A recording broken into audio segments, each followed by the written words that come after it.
Hi everyone and welcome to my channel. My name is Debbie and I'm a mixed media artist, and what that basically means in real terms is that I don't have to stay in my lane in the art shop.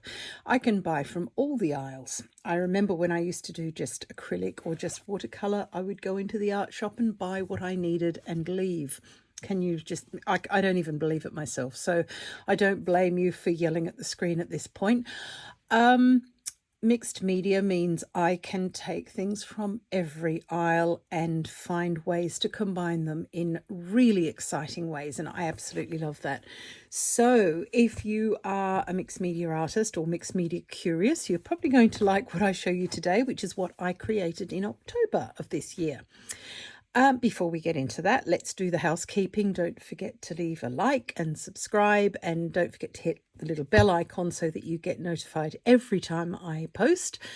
And if you like what you see here, do consider joining my Patreon, which is an art school, and so you don't just sort of get talked at.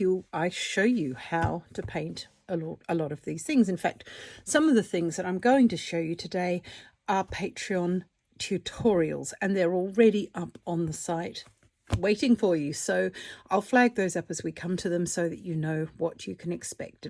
Sort of a little taster. Okay, so back into it. It's been a short month art-wise. I normally create a lot because I try to sketch every day, and I usually achieve it, and you know, a couple of hours in the evening, it's amazing how much you can get done in that time. However, as many of you will know, and if you're new here, I've moved house, or we have moved house this month. So we had a very, very large Victorian farmhouse in the middle of the German countryside, which was absolutely beautiful, but too big for two people. And we have moved into a town nearer to my family here. Tiny house. It is a third of the size of the farmhouse, so we've had to really think carefully about how to put everything together, and I've not been able to find half of my stuff, and when I could, I just looked at it and I thought, I just can't, I haven't not got the energy to lift a pencil. So I haven't done as much this month, but there is some here, and I have I've done something at least. And I guess that's the point with art, isn't it? Is just do it. It's like exercise. The best exercise is the one that you will do. The best art is the one that you will do. So here's what I have done. I'll save that one till last because this is a bit special. And let's start with this one here. Literally 2 pages in this one. Now, this is a Patreon tutorial, and one of my patrons requested it, and I was very happy to do that for her. And everybody else liked it as well, so it's a bonus. I love autumn. I love everything about autumn, and one of the reasons why I originally moved from Australia to Germany, apart from the fact that it's my homeland and my country, yeah, my family's all here. In Australia, we didn't have any seasons. You could look out of the window where we were in our area, and it could be July or January. So I really, really wanted proper seasons with beautiful autumn colours, and just the vibe going into Christmas is just so different here in the Northern Hemisphere, and it's not disappointed. So this is an example of a mixed media piece if you're new at it, which means I've done pan pastel on the sky. I've then come in with inks and filled all this area in. There is watercolour here, there is gouache, there is coloured pencil, then there is more ink, and basically layer upon layer upon layer, and the finished result is something that's beautifully rich and quite nuanced, and I really love this. I would, you never say never in life, you know that. The minute we say something, like last week I said that the only thing that works in this bloody house that we've bought is the washing machine. Would you believe me if 2 days later the washing machine made a funny noise and then failed to do anything else, really? We had to get the technician out and get it fixed. So never say never. You never know who's listening. I would never say that I'm not going to go back to a single sort of thing like all watercolour or all acrylic, but I just can't see it happening. I love using all of these things. I love using them in different combinations, and I love teaching how I do it too. And hopefully that love comes across. So this is one of them that I just love it. And this is an FW Antelope Brown ink. Let me just see if I can got it first time. This one here by Darla Rowney, and it's one of my favorite things. I've got a few things like this, actually. A couple of pencils, famously the Derwent Lightfast Forest and Derwent Lightfast Mars Black, and of course the new Derwent Drawing Forest. It's right up there as well. What I love about these particular products is they can be more than one color depending on how thickly you apply them, or if you burnish them afterwards with something else. And that's this is one of my favorite inks, is the Antelope Brown. It's what gives you this beautiful greeny gold that's also a brown. And if you put it on fairly thickly, it just gets lovely and dark and rich. Or you can just apply it as the softest wash. So yeah, really one to, if you are writing a Christmas list, put that one on twice. Make sure they get it for you. This one is also a tutorial on my Patreon. On Thursdays, I do things like jelly printing. The other one is a Friday tutorial, which is more sort of for everyone, but my niche tutorials that people like them, but not everybody likes every single thing. That's sort of life.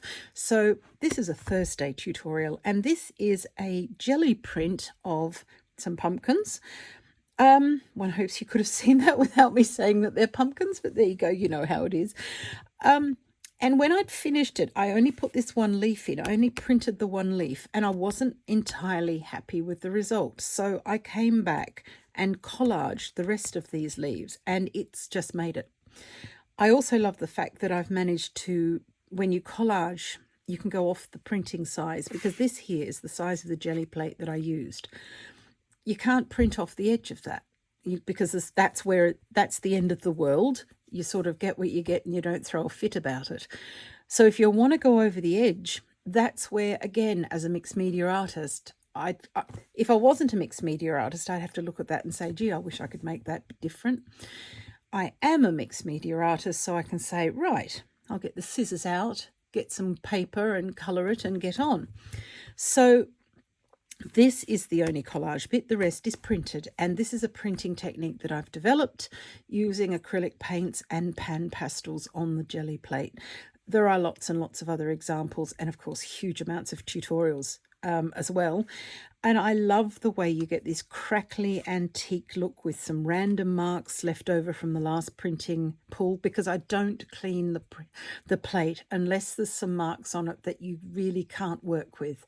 Like I did print a fish with it, and I had to clean that off because there were graphite marks from where I did the transfer. Huge graphite marks of a fish, so that wasn't any good, so that had to go. And now when I say transfer, I don't use the transfer method for my technique where it's magazines or newspapers or prints, for laser prints and things like that. It's not what I do. We paint straight onto the plate. And sometimes if it's something you need a bit of help with, sometimes you need a line drawing to go with, I've got a method that I use to transfer one of my own drawings onto the plate. Then I go in with the acrylic paint, and this is the result. A really nice printed but quite textured result. And pan pastel, of course, in the background makes it really nice, and that all works beautifully on the plate. So collage is something that you can use with the technique as well. And again, it just embraces the whole feeling of the mixed media that we're trying to achieve. And that's it too in that. Oh my goodness, like last month I had about 20 in there. But, it is what it is. This one, it's not much better, actually. Actually, it's worse. This one's 1, I think. Yep, because that's September. Bats. Bats of all sorts. And you'll see why. I will explain why bats in a second. I painted these on the 39th of October, according to my date stamp, so that's interesting. Anyway, I don't know what you were doing on the 39th of October, but I was painting sheep that looked a bit like, yeah, there's a bit of a toothbrush moustache happening on this one. That may have to be fixed. Again, I love these multi-textured forest scenes. I love putting the animals in.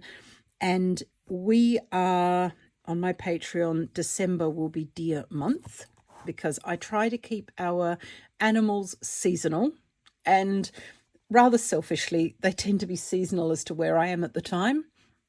And my goodness, a bat just flew past the window. It's 3:10 in the afternoon and we've got bats flying past the window, so that's nice. Anyway, keeping on the topic, it's at the moment, it's dark and it's beautifully, it's just autumn. I love autumn and everything about it, and it's not disappointing. So I'm able to put that into my work as well. These wonderful golds and oranges, and you will see deer in the forest here. You see badgers, you see raccoons, you see all sorts. So deer is for December. So I thought, I better flex my deer muscles, ready for teaching how to do it. So this is not a tutorial yet, but it could be. Something like this will end up being, because these forests that I put in, if you have a look back here somewhere, I bet there's not a single forest in here now I've said that. I know there's a summertime one. Actually did that in August, but somehow it ended up green, so that's okay. But it's essentially the same sort of thing. There's another one. Again, these beautiful thick forests, and the sort of forest where you would expect to see something quite magical. So for me, seeing deer in the forest is beautifully magical. I hope there's not too much shine there. Enormous amount of waxy pencils and lots of neo arts and other wax pastels in here too. But again, pan pastel gives this beautiful glow in the background, and then we've got layers of gouache and watercolor, colored pencil over the top of that. The ferns are, a few of them in ink, a few of them are in colored pencil. It just depended what I was holding at the time, actually. Thank goodness it wasn't an iron or a vacuum cleaner, because that would have been interesting. Reach for something on the desk, see what marks it makes, see how the different combinations can be used, because that's what mixed media is all about. It's all about combinations, and that is why lessons are helpful, because some of the combinations don't work and are a bit disappointing. Others are downright it's not something you'd want to repeat twice. So but I do enjoy finding these combinations and seeing what works and actually discovering new things. And, I can remember how happy I was the day I understood that if you'd use a Derwent Lightfast Mars Black and go over the top with a white wax pastel, you get a beautiful purple colour. And all sorts of things like this, or any other white pencil, actually, to be fair. So all of these sorts of experiments, they result in things that work, they result in things that don't work. But by and large, it's a journey that's really lovely. And it's nice to take people along on it. So I love my forests. So that's the one in that book. Right, most of the action, I'm happy to say, is in this one here.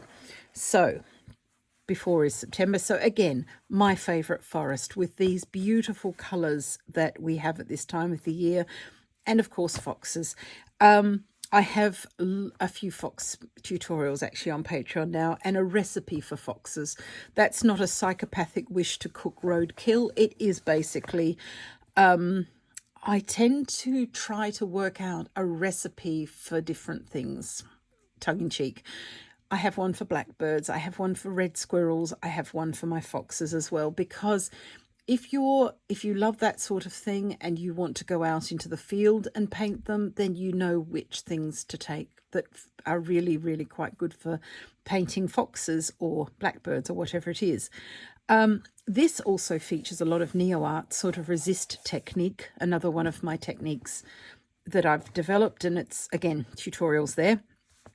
And layers of other nice things, which gives you this lovely, thick, foresty look. You've got the canopy, you've got the light coming through the trees, and then you've got this wonderful base layer in the forest, and that's where we can put our animals. And I rarely paint foxes looking at us. I tend to paint them more going about their business and sort of looking at things that we can't see. And there's been a few of those now, actually, where the fox is just off doing something and we don't get to see what it is. 17th of October. So that's the 16th of October. So presumably before the 39th of October, these got done. So nothing in order here. Doesn't matter. I love doing birds in brambly sort of foregrounds, and the foregrounds can change depending on what time of the year it is. And I think I have, here's actually just opened up to one. This was 6th of August. Same sort of deal, different bird. Leaves a little bit greener because it was earlier in the year. Same birds looking the other way, slightly different. That one here, more green again because we're in July, end of July, and different things like that. So I will tend to paint these beautiful hedgerow things with a bird or an animal in it. I've done a few squirrels. Out on the farm we had a squirrel that we'd nicknamed Beryl the Peril because she was a bit of a bully, if I'm honest. Little red squirrel, and she would shout at us if we went into the garden. So I do miss Beryl, but we've got blackbirds in our new garden, and that made me happy. So love these little sparrows. Again, quite loose painting because you can still get the idea of what it is without spending hours painting every feather individually. So this is a theme I want to explore more on my Patreon as well. To, you know, this is just a few marks made with some pastels, but the whole thing does come together to give you the idea of what sort of bird you're looking at. And the other thing I love is to put these little farmsteads in the background, just random houses, a couple of trees and so forth. That's how I bring people into my art. I rarely paint human beings. I think two I've done. 2 pictures in the whole time, which in 40 years, that shows a real talent for avoiding a subject. Maybe that's my real talent, is avoiding painting humans. But I like to show where humans have been. So in a good way, I mean, not showing lots of litter after a concert or something, but I will paint houses. I love painting houses. I love painting these, like I said, these little establishments where people are living. I love painting cottages with washing on the line. Again, you can see where humans have been or where they are without seeing the human itself, because my focus is on the natural animal and bird world. I just painted that on a particular page that I hadn't used. Those were earlier. This is a big excitement for Patreon. These are 2 tutorials. Actually, these are 7 tutorials, would you believe? What I do a couple of times in the year, certainly in Easter and Halloween and Christmas. Christmas is the big one because it goes all month. I do little art snacks every day for my Patreons as a tutorial to show them a snippet of something. And for Halloween, I did Spook Week, I called it, and I made 7 little videos which added up to 2 whole pictures. So the videos here are, and they're still available. They'll stay available. They're in the collections if you're looking for them under special events. And you'll see last year's advent calendar, which is a full month, just like an advent calendar, except every day you open a little window and you get sometimes it's a 10-minute tutorial. Sometimes it's a 20-minute tutorial. It depends on the subject. And each day they get to open another one and see just a snippet. It might be a swatch of some of my favourite brown pencils, or best pencil sharpener I've ever found, or how to paint a wolf.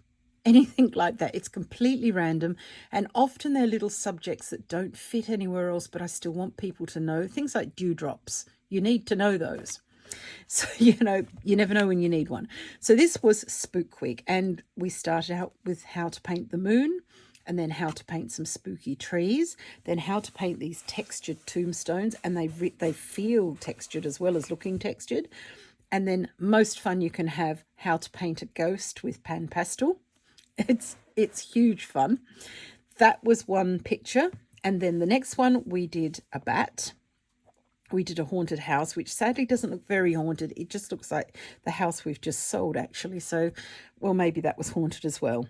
And then we did a jack-o'-lantern with a light inside it. Not really, but the painting of a light.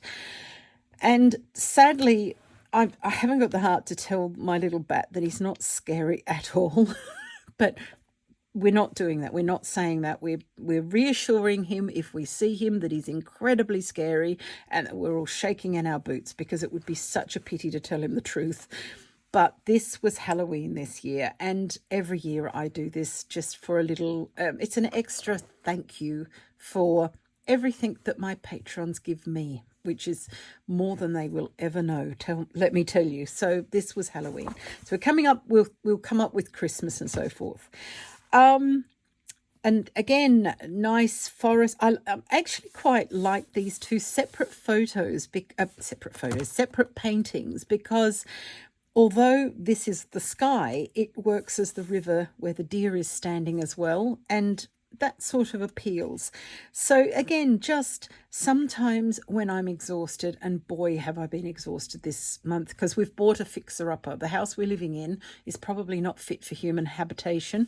It was filthy. I had to scrub it, and I mean hands and knees on the floor with a scrubbing brush. I scrubbed it, and we've moved things into rooms, so it's now clean but still ugly.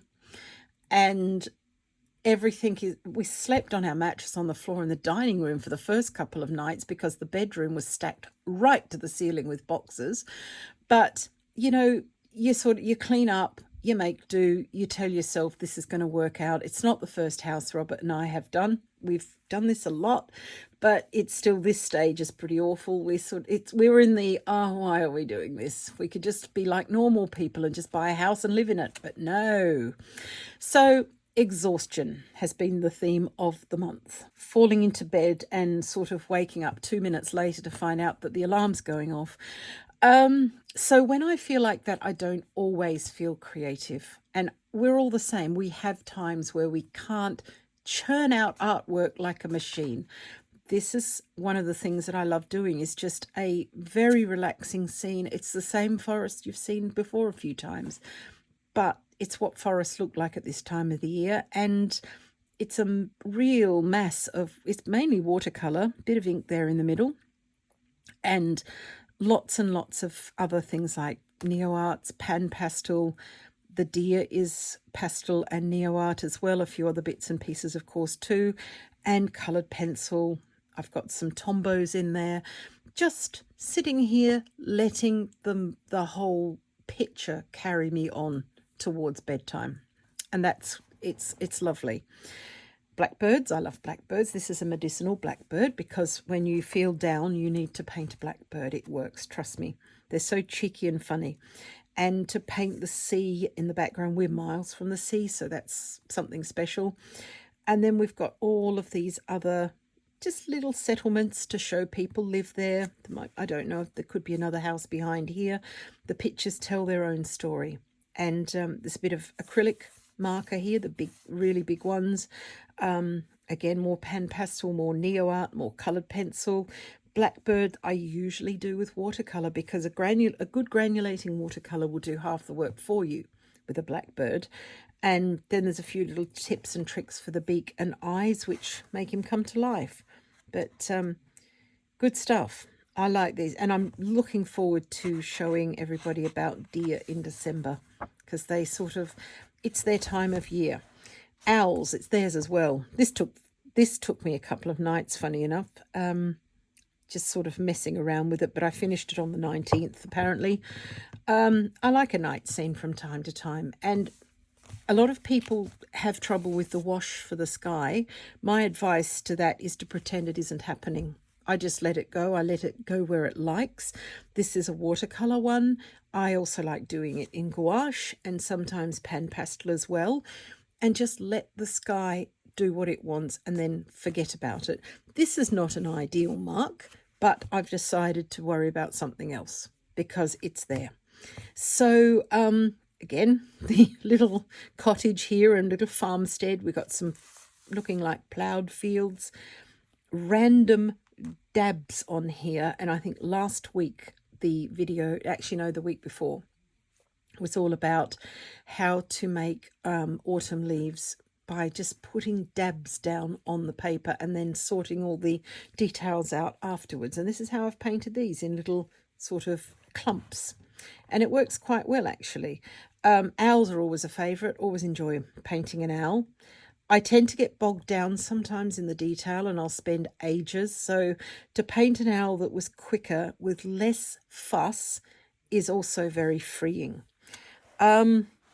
This was another page of, just enjoying bats in different sort of positions.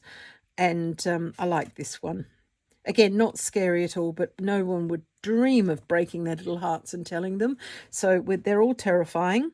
And a completely random fox. And then I had a black pencil on this. This was just, so that was the 20th and him. Actually, I think he came on the 21st. As you can see, a black pencil, do some doodling, go to bed. That's what sort of night it was. We were laying a floor in the bedroom and it really wasn't playing nice, but still trying to do a little bit of art each day. I find it helps ground me. Bit more going on here.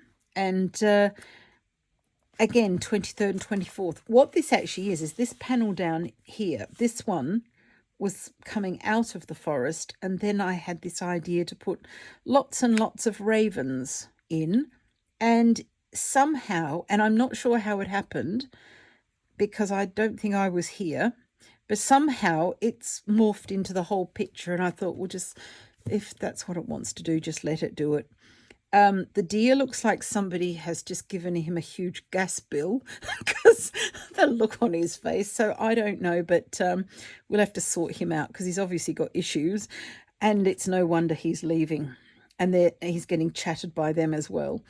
But the whole thing works, and I like these sorts of forest scenes. The one thing though, and this is something that I've got to fight against, because I grew up in Australia, I'm having trouble seeing this as a forest in autumn. What I'm seeing is a forest fire.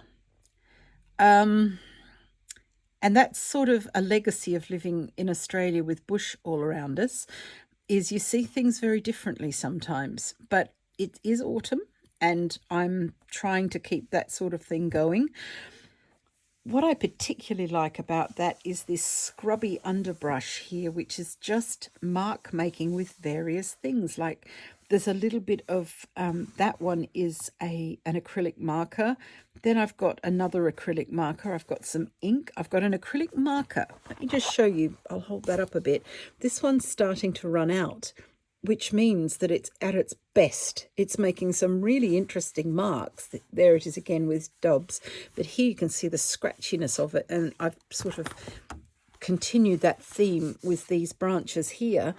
Sometimes when things are about to die, they're actually at their best. I ended up making these birch trees into birch trees. When I saw what lovely marks it was making, I thought, well, that would be really good for making marks on the trees as well, which indeed it is. So never get rid of something just because it looks as though it's past its best. I've got a brush somewhere that I've had for about 30 years. I can't find it now, but I will. Watch this space, I will. It's completely ruined. It's supposed to have a beautiful chisel tip, and it's just exploded because it's been used badly and not washed properly. And it's the best brush ever for painting brushy sort of bush scenes and foliage and ground cover, that sort of thing. I'd never throw it away because I don't think I could ever make it again. So yeah, here is my, the three of, like I said, he, I'm sure he's just got his gas bill. Bears. I don't know what led me to bears. But anyway, here they are. And I can see why people get into trouble in here in Germany. We read quite often about tourists who have visited America and try to get pictures with bears, coating their children with honey. I'm not sure if that's true or not, but it's one of those stories. It's probably not, but if I saw something like that, I really, really would have to fight not to cuddle it. Especially if it's got a parent nearby, which at that age it probably has. These were such fun to paint, and this shows you the real power of mixed media art. They're just watercolor blobs, I promise. Watercolor blobs, and then you find a bear in it by picking it out with other things. So, for example, there's some coloured pencil here. There's a little bit of acrylic marker. There is a little bit of Neo Art pastel on the muzzle here, which just brings out the nose there on that little guy. I mean, look at his eyes, for God's sake. I have a Cocker Spaniel, so you can see where that came from. But the rest of the bear I've not touched. I don't have to, because the granulating watercolour does a lot of the work for me. You just bring out features, like you sort the legs out and you give him some claws. He's sitting on a rock. That's all I needed to do. Other times I just, like this one back here, there are so many layers on here, it's a wonder I can close the sketchbook. Whereas these are literally 5 minutes each, I promise you. And I know my patrons are listening because they get to see this first. That's one of the benefits. Let me know if you want to do teddy bears, because I thought we would. Maybe in the advent calendar or something we could do them. Let me know. But yeah, they were such fun, and yeah, I want to take him home. The others are it's the same bear, to be fair, but this one's my favourite. More jelly printing, again playing with autumn themes, and I thought about a tile. I wanted a 4-inch square 10cm jelly plate, and of course I couldn't get one in any of the big brand names, so I went to a shop in Spain, online, of course, and I bought one there, and I don't love it. It doesn't give me the same marks, but I'm still very happy with the Italian tile sort of vibe that I got. And this was caused by being impatient and not waiting for it to dry. But these marks here that are completely random, and this is why I love painting versus sketching some subjects, is because you get these textures and you just can't fake them.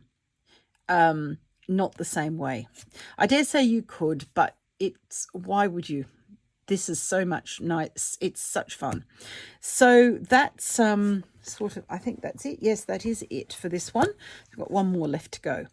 But yeah, I'm thinking about a whole series of tiles, and I'm just hoping that this cheap jelly plate will play nicely eventually. Sometimes they do need breaking in, to be fair. The first time you use them, the acrylic paint that you're painting onto them with will bead and you'll get nothing much. But after you've used them a couple of times and they sort of give in and say, all right, well, okay, then you win. Let's paint nicely. You get better results. So let's hope that this one does, because I love the size. But that was, yeah, like I said, it was a lot cheaper than the others. So who knows? Right. And the final one for today is a sketchbook that I've been working on for quite a while, actually. I made it. It's an accordion sketchbook. And the idea it is supposed to document an entire year in the country area where we were living here in Germany for the first 7 years. So what it does is it goes from one season to the next.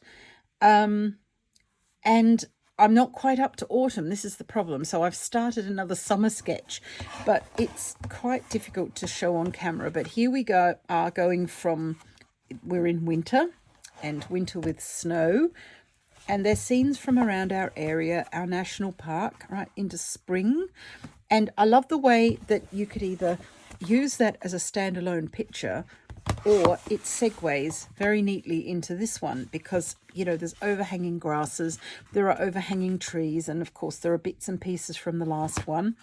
And you can already see as you travel across here that early spring is starting to get greener, and then it explodes into the next one. And here's the sort of, gosh, I did say it was difficult. That's the halfway mark where it's starting to get greener. There's no green over here at all, starting to get greener. Then, of course, we're into summertime and the sheep and so forth. And this is all taken from the Heathland National Park around us here. And yeah, really, really interesting scenes. So then, and that grass took a while. This one, summer, and then into later summer, where we've got a different sort of vibe again. So I worked on this bit, and I've got some houses here happening and finished the water, and that will then go to the next bit, which is where we're going into autumn and so forth. So yeah, it's quite big, it's incredibly long, but it was also easy to make and quite fun, and got a fairly solid cover on it and some corners there and a big piece of elastic to keep it together. And I love working on this. Actually, I don't love working on it. It's a pain in the backside because it's so big and long. I love the results when I've worked on it, if I can be very, very honest, since we're here confessing. But working on it can be a bit of a trial. I have a 2-meter long art desk, and I need all of it because it wouldn't take much to tear the pages. I've reinforced them. When I made them, I actually reinforced them on the back with a strip of fabric on each one. Not very well done in some places, but I'm hoping nobody looks on the back. Here am I on camera with it. Just some quilting fabric put on with some Aleene's tacky glue, because it does need a little bit of help to reinforce those edges. Where the hell are we here? Right, that was right after all. I think I'll stop fiddling now. Sounds like it's time for a coffee. Right, so that's everything. That is my October. Like I said, it's not as long as usual, but still found enough to tell you about. And I'm happy that I created something. Something is always better than nothing, even if it's only a few marks and that's all that you've got time for. Like I said, art snacks, calorie free, and you can have as many of them as you like per day. There's no restriction.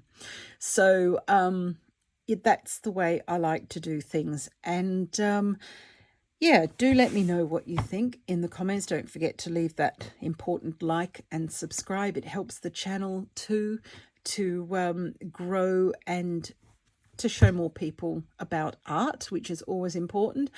And if you like what you've seen here and would like to learn, or if you're not an artist but you would just like to support one, have a look on my Patreon. But it's basically an art school, so full-length tutorials, no speeding up, no music over the top. I tell you what I'm doing and you spill all the secrets. That's what we're paying for. You find out all the secrets. And I love what I've built over there. Lovely community of people as well. So if you feel as a little bit lonely and isolated, it can be a really nice way to connect with other people. You know you've got at least one thing in common, and usually a lot more than that. So I shall leave you there, and I will be back next week with another offering. I'm not quite sure what it is yet, so it'll be a surprise to both of us. I'll see you then. Take care. Bye.